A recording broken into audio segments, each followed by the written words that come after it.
दोस्तों, आज हम कबीर साहब का एक बहुत प्यारा भजन है, उनकी एक लाइन को पढ़ते हैं और उनको फिर समझते हैं। क्या कहते हैं वो? राम बिन तन की ताप न जाई, राम बिन तन की ताप न जाई, जल में अगन उठी अधिकाई, जल में अगन उठी अधिकाई।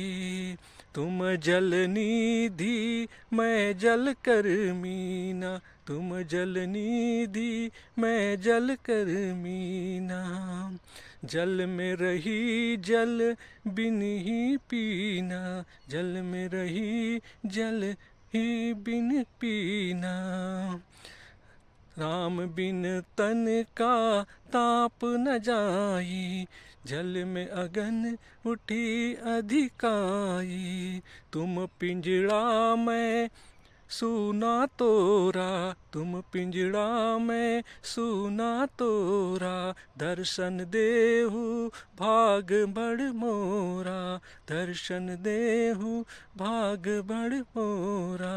राम बिन तन की ताप न जाई, तुम सतगुरु मैंने तम चेला, कहे कबीर राम रमु अकेला, राम बिन तन की ताप न जाई, बिन तन की ताप न जाई, जल में अगन उठी अधिकाई।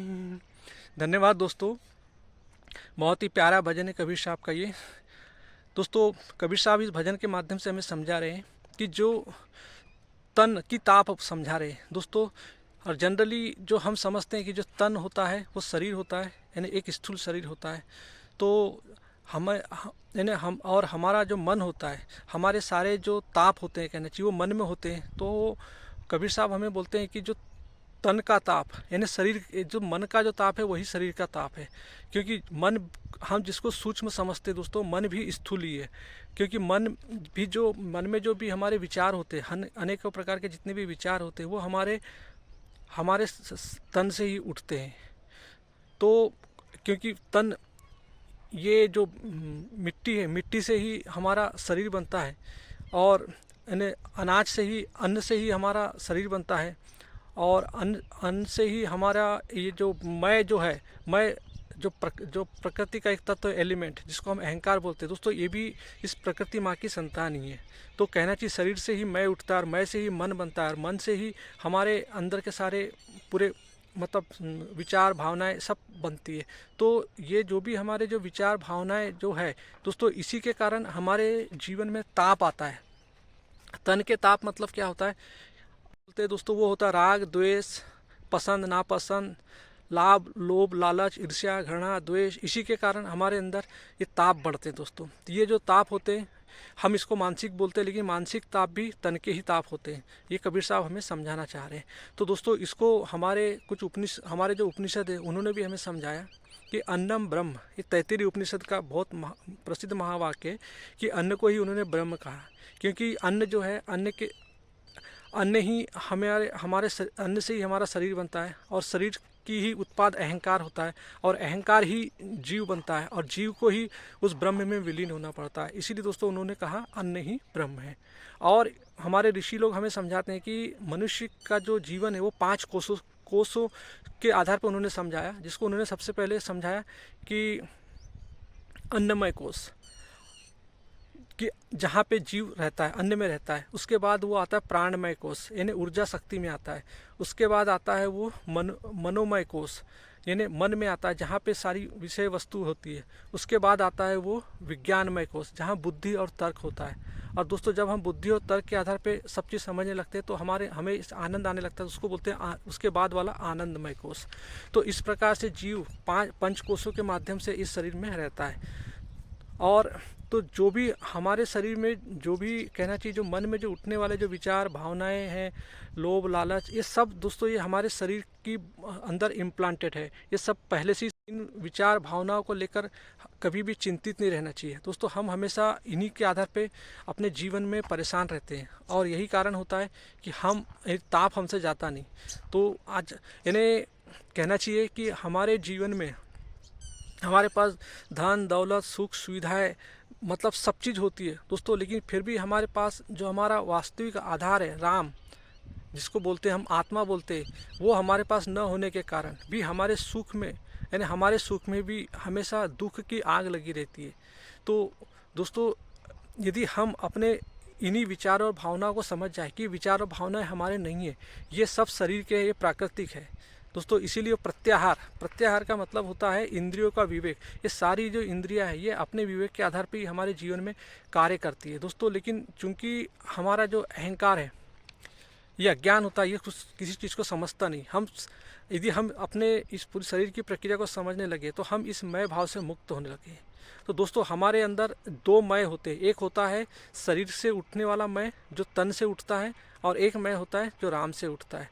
तो जो व्यक्ति जो मन तन के मय को पकड़ के बैठता है वो व्यक्ति जिंदगी भर दुख भोगता है, और जो व्यक्ति साक्षी होकर जीता है, जो शरीर के अंदर जो बैठी प्रकृति के हर चीज़ों को देख लेता है, तो वो फिर वो मुक्त हो जाता है। क्योंकि शरीर जो है ये पूरा एक रासायनिक प्रक्रिया है दोस्तों। एक रासायनिक प्रक्रिया के तहत ये शरीर बना दोस्तों। ये शरीर पूरा एक रासायनिक प्रक्रिया के द्वारा ही बनता है। यानी जो हमारा कहना चाहिए जो शरीर है, इसके अंदर कहना चाहिए फिजिक्स है, केमिस्ट्री है, बायोलॉजिकली है, यानी सारा जो फिजिक्स केमिस्ट्री हमारे इसी शरीर के अंदर बैठी हुई है। और दोस्तों, ये और कबीर साहब हमें समझाना चाहते हैं कि यानी जो मन है ये मन ही तन है।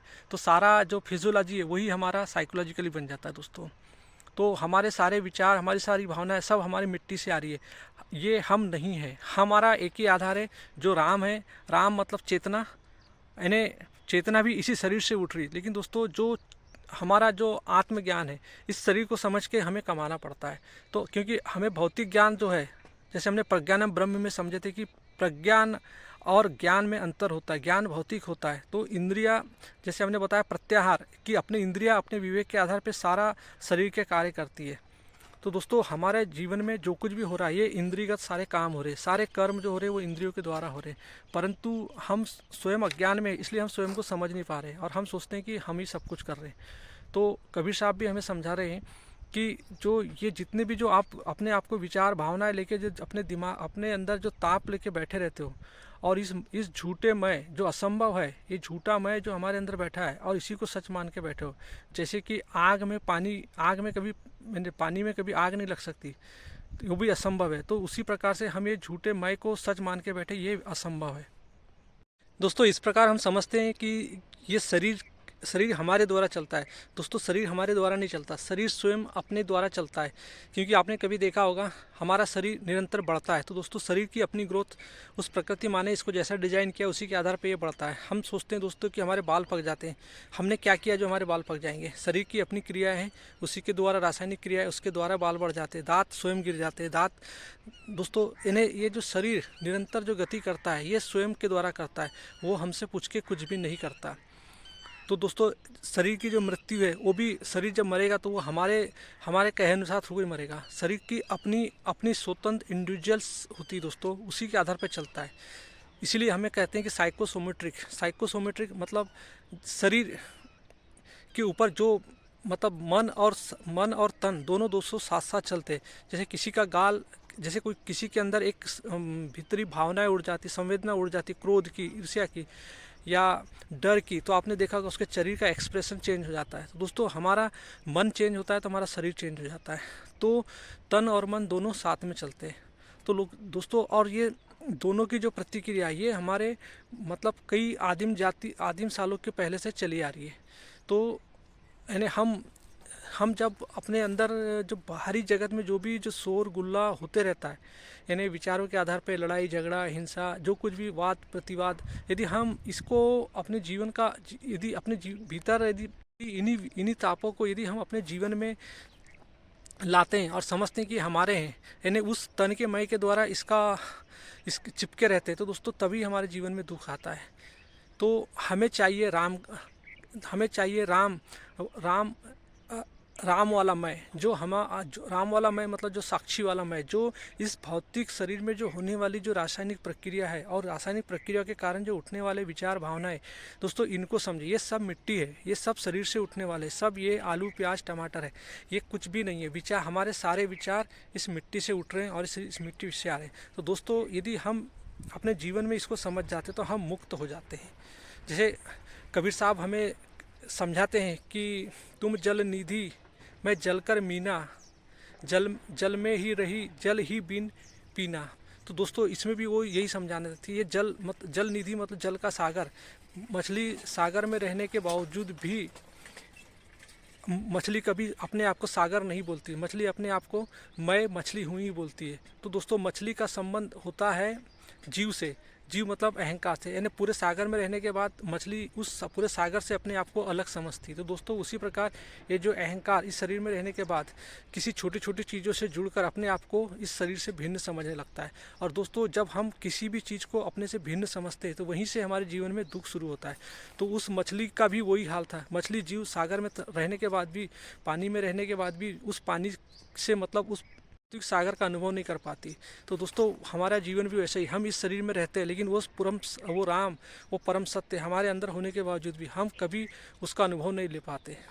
तो इसीलिए कबीर साहब हमें कहते हैं कि तुम पिंजड़ा मैं सूना तोरा, दर्शन देहू भाग बढ़ मोरा। मतलब ये शरीर एक पिंजरा है और उसके अंदर बैठा है सूना, मतलब एक पक्षी है जो कहना चाहिए इसके इस शरीर के अंदर कैद है। तो दोस्तों कबीर वो पक्षी कहता है कि हे राम मुझे दर्शन दो ताकि मेरा भाग्य जाग जाए और मैं इस शरीर के पिंजरे से आज़ाद हो जाऊँ। तो दोस्तों ये भी हमें समझाना चाह रहा है कि हम इस शरीर जो है एक पिंजरा है, जो हमारे जो थॉट विचार है ये हमारे एक प्रकार से कहना चाहिए जो मतलब इस शरीर के एक एटम होता है, एटम आर फीलिंग और इलेक्ट्रॉन इज़ द थॉट। तो दोस्तों इसी प्रकार से ये शरीर जो है ये हमारा एक पिंजरा है और इसके अंदर ये जीव बैठा है, एक जो कहना चाहिए जो जीव है ये एक कैदी है कहना चाहिए, जो इस शरीर से कैद है। तो अब ये हम अपने भगवान राम से अपनी गुहार लगाते हैं कि इस शरीर से हमें मुक्त कर दो। मतलब इस शरीर में जो बैठी हमारी जो वृत्तियां है, काम क्रोध लोभ, इसी के कारण हमारे जीवन में ताप है। तो यदि हमें भगवान श्री राम यदि इन तापों से हमें मुक्त कर दे तो दोस्तों ऐसी कामना लेके हम रात दिन अपने आत्मज्ञान को, यानी राम मतलब कौन, आत्मबोध, आत्मज्ञान को ही राम कहते हैं। प्रज्ञानम ब्रह्म, यानी राम कोई देवधारी व्यक्ति नहीं है, 2 हाथ पैर वाले।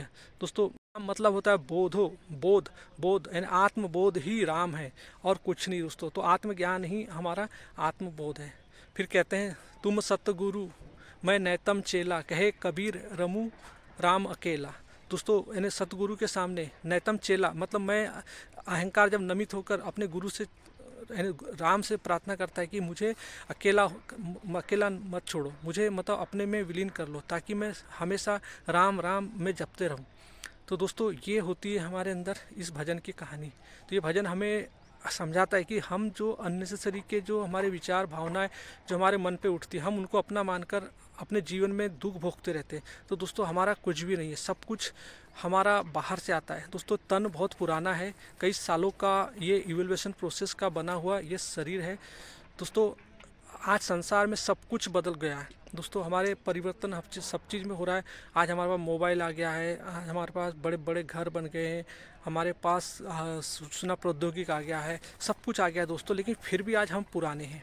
क्यों पुराने? क्योंकि आज भी हमारे अंदर काम क्रोध लोभ मोह मद मात्सर्य ये सब पुराने, ये कभी नहीं बदला है दोस्तों। यानी हमारा शरीर कभी नहीं बदला है। शरीर के ऊपर जो ये जो परिवर्तन है ये हमें बार बार जो दिख रहा है ये सब बदलते जा रहा है, निरंतर बदलते जा रहा है। लेकिन हमारे शरीर में जो बैठी वृत्तियाँ जो है काम क्रोध लोभ मोह लालच ईर्ष्या घृणा द्वेष निंदा चुगली ये कभी नहीं बदल रही दोस्तों। ये आज से 70,000 साल पहले भी थी, जब से मानव का इवोल्यूशन हुआ और जब तक मानव ने मतलब डिफरेंट हुआ कहना चाहिए एनिमल से, जब से हमने मनुष्यता पाई तब से हमारा शरीर की जो पाश्विक वृत्ति है दोस्तों आज भी उस समय भी वही थी, आज भी वही है। तो हमारे अंदर सब चीज़ हमारी फैसिलिटी बदली है, तन की फैसिलिटी को बदली है, लेकिन हमारे अंदर की जो वृत्तियाँ, शरीर नहीं बदला दोस्तों। शरीर हमारा जैसे का वैसा ही है। हिंसा आज भी हमारे है अंदर, लोभ लालच हमेशा, सब चीज़, यानी शरीर की प्रकृति कभी नहीं बदली दोस्तों। यही कारण है कि आज हमारे अंदर इतना दुख ताप रहता है दोस्तों। तो ये भजन हमें समझाना चाहता है दोस्तों। कितना पुराना भजन है कबीर साहब का, लेकिन आज ये भजन हमें समझाना चाहता है कि यदि तुम ये जितने भी जो विचारों को पकड़ के बैठे हो, ये सब आपके नहीं है, प्राकृतिक है, इनको छोड़ दो। आपका आधार सिर्फ राम है, आप राम को मान के जीवन जियो, तो आपको कभी कोई, यानी साक्षित भाव से जीवन जियो। तो दोस्तों ये भजन हमें यही सिखाना चाहता है कि यानी हमारे जो ताप होते दोस्तों, वो हमारे मन में होते हैं। मन के जो ताप होते हैं वो हमेशा हमारे लिए दुख देते हैं, कि राग द्वेष, इन्हीं से हम आसक्त होकर जीवन में परेशान रहते हैं। तो दोस्तों हमारी परेशानी का एक ही आधार है, यदि हम अपने स्वयं को उस राम से उस राम से जोड़ दे, उस कृष्ण तत्व से जोड़ दे, उस राम मतलब आत्मबोध से जोड़ दे, आत्मज्ञान से जोड़ दे, तो दोस्तों हम अपने ज़िंदगी के तापों से मुक्त हो सकते हैं। तो दोस्तों यही जीवन मुक्ति है, और यही इस भजन का सार भी है कि हमें सब कुछ रहते हुए भी हमारे पास राम नहीं है, तो हमें अपने राम के साथ रहना है दोस्तों।